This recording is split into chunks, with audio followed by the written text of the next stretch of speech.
Bonsoir messieurs, dames. Alors ce soir on va parler d'amour. Oui, d'amour. Derrière l'amour il y a toute une chaîne de pourquoi. Question que l'on se pose. Il y a tant de choses.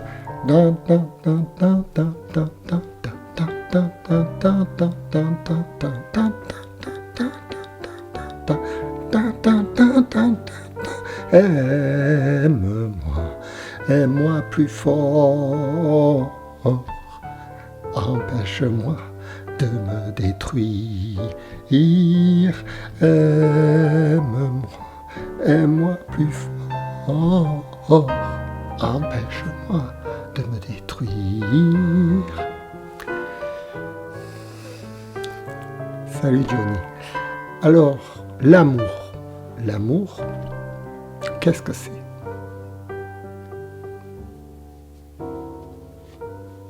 Moi j'ai 60 ans.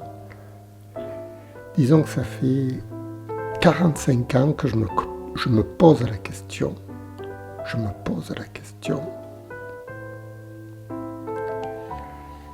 Avec Sardou, avec Johnny, Sardou qui chantait des chansons magnifiques sur l'amour. Gabriel aussi, Johnny, tout ça. Gabriel, tu brûles mon esprit. On a vécu là-dedans toute notre enfance.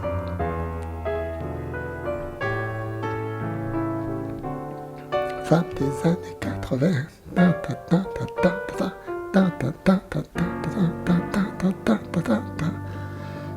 Etc.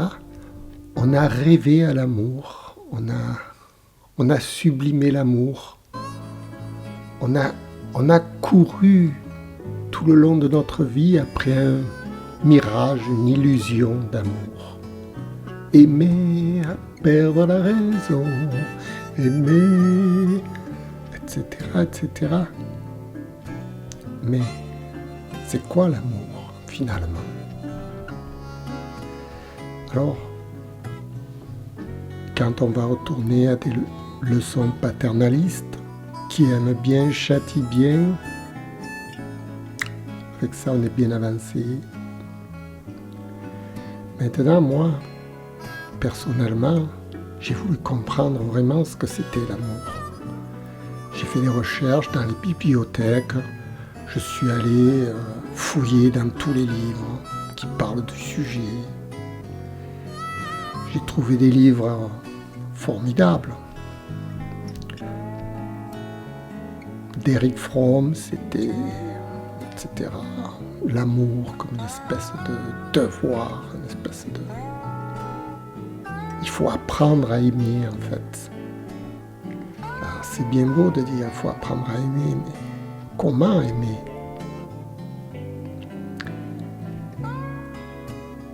Alors, je me suis dit, bon, d'abord au moins, est-ce que tu sais faire l'amour ? Parce que c'est bien beau, mais comment on fait l'amour ? Ce n'est pas simplement un tuyau qui rentre dans une gouttière.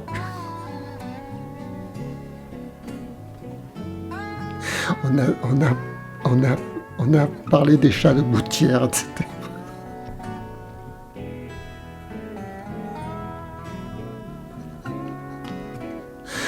Intrépide, l'homme intrépide, qui a peur de rien.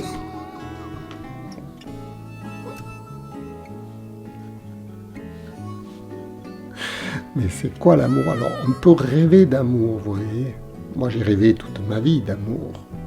Moi, je ne cache pas, j'étais toujours amoureux de quelqu'un, de quelque chose, d'un idéal, d'une femme inatteignable, d'un amour inaccessible. L'inaccessible comme un mirage auquel on court toute la vie, comme ça. Mais c'est quoi l'amour, finalement ? Alors, comme je me suis interrogé, et que j'ai trouvé des livres intéressants qui en parlaient sur le plan technique. Parce que finalement, s'ils n'entrent pas dans le cerveau, ils en parlent sur le plan matérialiste de l'amour. Comment on fait pour retourner une femme, Kama Sutra, etc.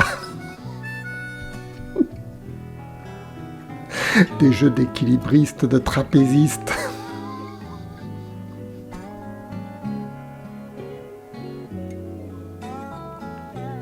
De rétention de fluide.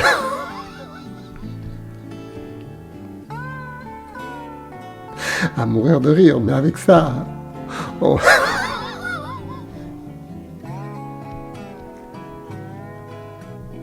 Bonjour madame, vous voulez pas prendre la position 58 du Kamasutra, s'il vous plaît?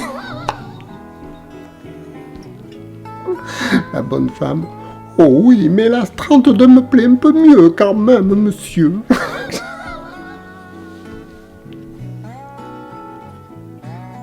On peut faire ça avec des inconnus, mais est-ce que c'est de l'amour? Est-ce que c'est pas une autosatisfaction personnelle? Moi, je vois plutôt d'une auto-masturbation intellectuelle. Hein. Non, non, il faut être raisonnable. Qu'est-ce que c'est que l'amour? L'amour réel. Bon, évidemment, on a l'aspect technique, mais ça ne suffit pas. Il ne s'agit pas de faire jouer le jeu des pulsions irrépressibles. Il y en a qui sont très forts là-dedans. Hein. Ils vous attirent une nana, paf, paf, paf, c'est bon.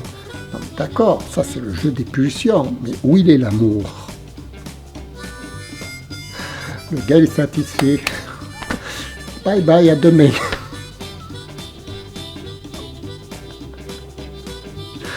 Non, il faut quand même être raisonnable. C'est quoi l'amour? L'amour idéal tel qu'on l'imagine dans le conte de fées, Cendrillon qui rencontre le prince charmant, etc. Moi j'y crois en tout ça. Je veux dire, c'est mon idéal, c'est l'idéal de chacun. Et pour réaliser cet idéal, justement, si on s'en prend par exemple à un conte de fées, la belle au bois dormant, tout ça, le prince il arrive, il réveille la princesse, et la princesse elle tombe amoureuse de lui, du prince charmant. C'est beau, mais ça n'apprend pas vraiment sur l'amour. Alors, il faut bien faire son expérience personnelle de l'amour. Je crois que c'est en vivant les expériences négatives qui n'aboutissent pas justement qu'on se pose des questions. C'est quand on a pas mal d'échecs en amour qu'on va essayer de comprendre à quoi ces échecs, pourquoi tous ces échecs ont abouti, n'ont pas abouti, disons, à l'amour, finalement. Parce qu'on a beaucoup de couples qui sont en déchirement permanent, mais qui n'arrivent pas à trouver l'amour réellement, qui sont en permanence comme ça, avec des jeux de pulsions comme ça, en permanence. Mais l'amour réel, comment l'apprend-on? Comment le maîtrise-t-on? C'est un art, l'art d'aimer, finalement. Alors, techniquement, on comprend comment un corps fonctionne, une femme fonctionne. L'homme doit être un peu éduqué là-dessus aussi, pour ne pas faire n'importe quoi. C'est pas une poupée gonflable, une femme. C'est quand même sensible. Et l'homme aussi, c'est pas un joujou extra comme l'autre. Joujou extra. C'était quoi la chanson? Croyez-vous que je sois jaloux? Pas du tout, pas du tout. Moi j'ai un joujou extra qui fait cracoucou.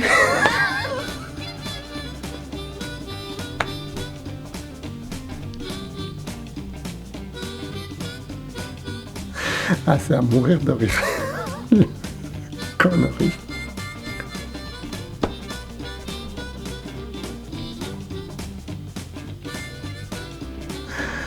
Ah, parce que finalement, moi j'ai 60 ans, et alors, et l'amour, tout ça, où il est? On va acheter l'amour. On On peut l'acheter, l'amour, avec de l'argent, avec une opulence, avec de l'apparition, tout ça, mais on l'a acheté, et après, comment on fait? On va le consommer. Mais est-ce que c'est ça l'amour? Est-ce que ça, c'est de l'amour? C'est pas plutôt une autosatisfaction personnelle qu'on s'achète? Comme on va au boulanger, on achète un gâteau. Combien vous voulez, deux blondes et une brune, en passant. Non, il faut bien comprendre, mais qu'est-ce que c'est que l'amour? L'amour, disons que je pense personnellement, avec toute l'expérience, toutes les études que j'ai faites, parce que j'ai fait des études là-dessus, des études très sérieuses. Je me suis documenté, j'étais dans la bibliothèque, j'ai cherché. Alors, en deux mots, il s'agit d'avoir une technique personnelle, c'est-à-dire un savoir-faire. C'est comme un cuisinier, il sait faire un gâteau. Là, c'est pareil. L'homme doit avoir un savoir-faire qu'il doit avoir appris pour faire l'amour à une femme. Et ensuite, ça ne suffit pas. Et non, le savoir-faire, c'est la pierre angulaire. Mais ça ne suffit pas. Il faut ensuite qu'il y ait une relation d'amour entre les deux. Une relation.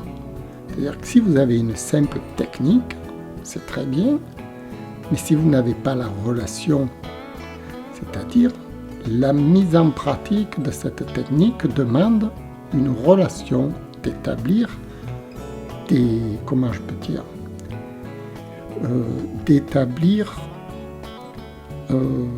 oui, ça s'appelle comme ça, c'est établir une connaissance, se familiariser avec la personne, faire connaissance, fréquenter la personne et satisfaire la personne d'un point de vue moral avant d'attaquer dans la technique pure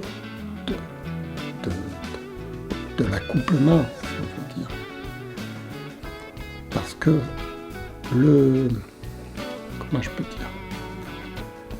la satisfaction psychologique est plus importante que la réalisation de l'acte. Alors, ce sont deux domaines différents. L'aspect psychologique de la relation, satisfaire une personne dans son état mental, et faire l'acte, c'est deux choses totalement différentes. Si on ne satisfait que la personne mentalement, mais que techniquement on ne puisse pas réaliser l'acte, c'est aussi nul que... Et si on satisfait l'acte, mais qu'on ne satisfait pas mentalement la personne, ça ne va pas non plus. Donc, il y a deux sciences à mettre en pratique en parallèle. Et pour arriver à justement satisfaire la psychologie, c'est-à-dire satisfaire le mental, je pense déjà qu'il faut être satisfait soi-même de son fonctionnement, de son mécanisme intellectuel. Quand par exemple je fais cette vidéo devant vous, je suis satisfait de ce que je fais. J'ai une satisfaction. Quand je fais quelque chose, j'ai une satisfaction parce qu'elle obéit à une technique que j'ai apprise.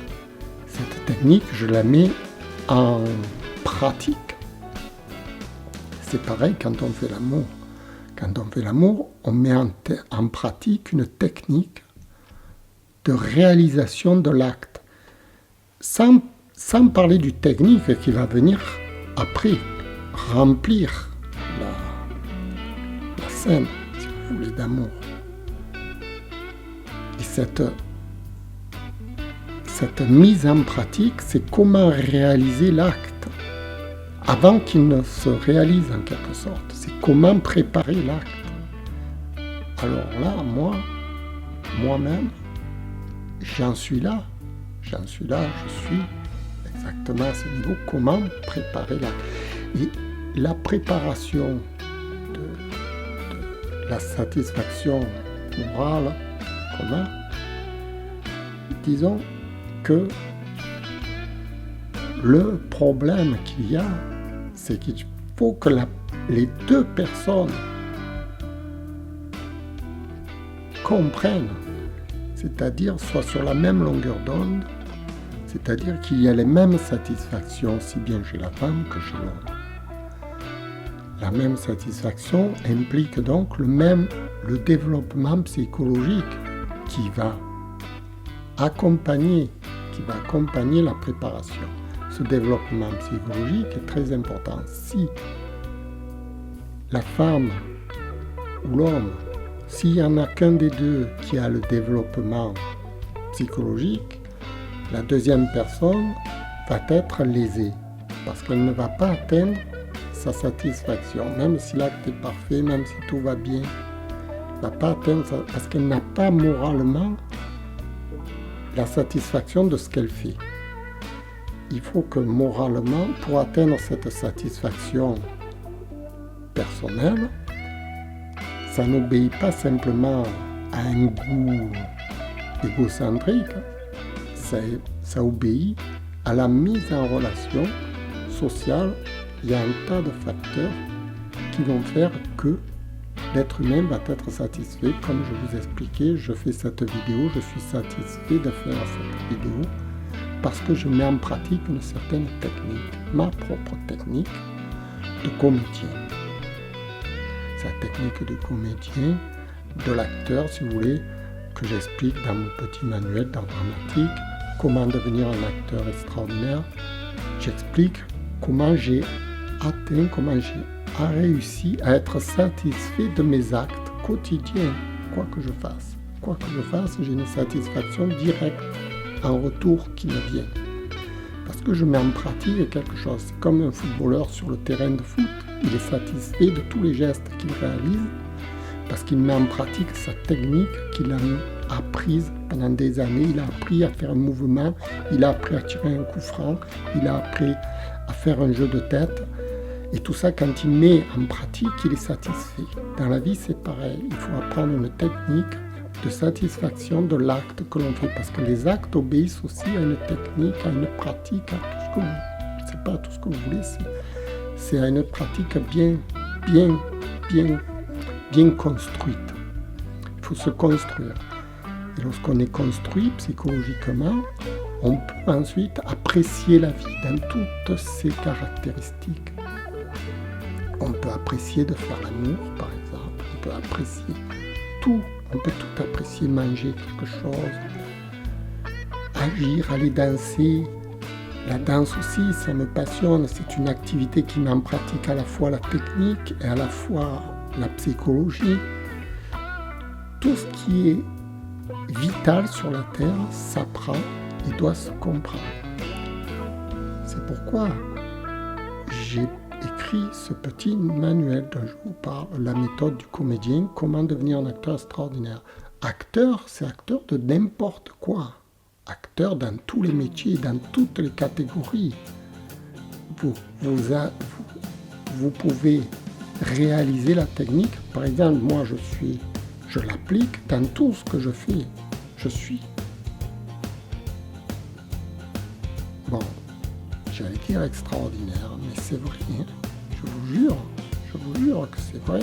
Je suis extraordinaire dans tout ce que je fais. Mes parents sont éberlués par tout ce que je réalise.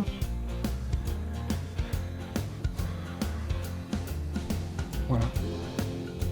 Et c'est très important d'être conscient qu'il va falloir acquérir ces techniques. Parce que moi je vois ma nièce, Christelle Star, elle fréquente des garçons, etc. Mais elle n'est pas satisfaite en rien.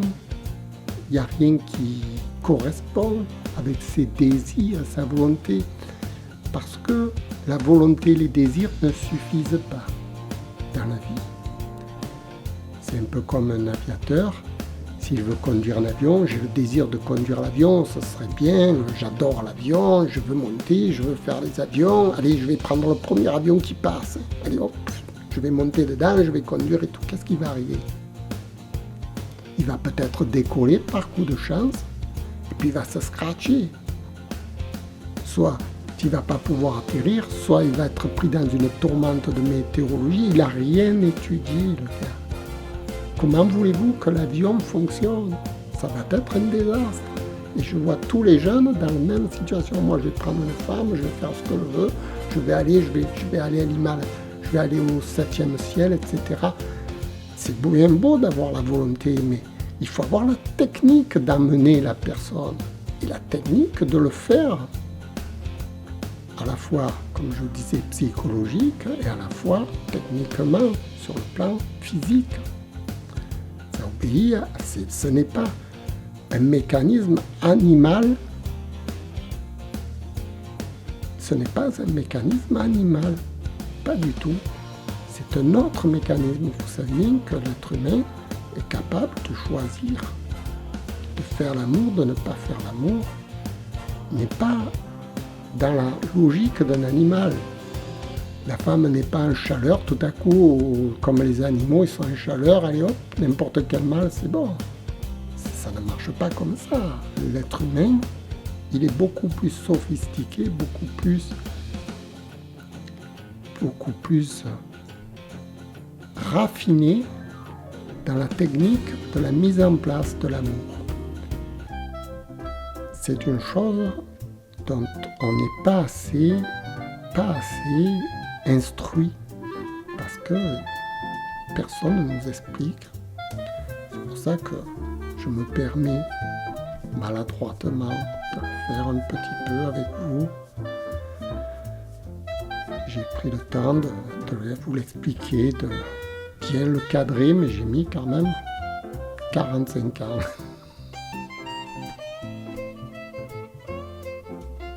Parce que j'étais seul, parce que personne ne me l'a dit, parce qu'on ne m'a pas expliqué dès le départ.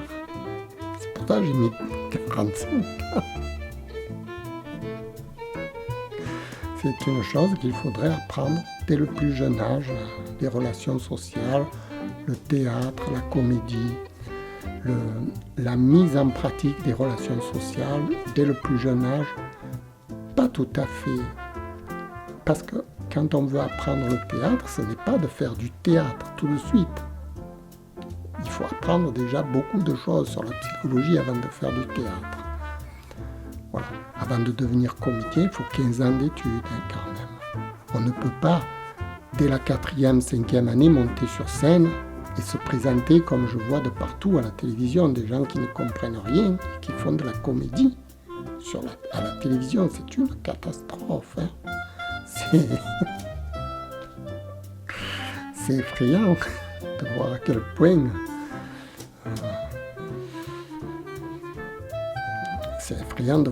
on est sous-développé. Voilà. On est sous-développé. C'est tout. On est rentré dans le 3e âge. Voilà.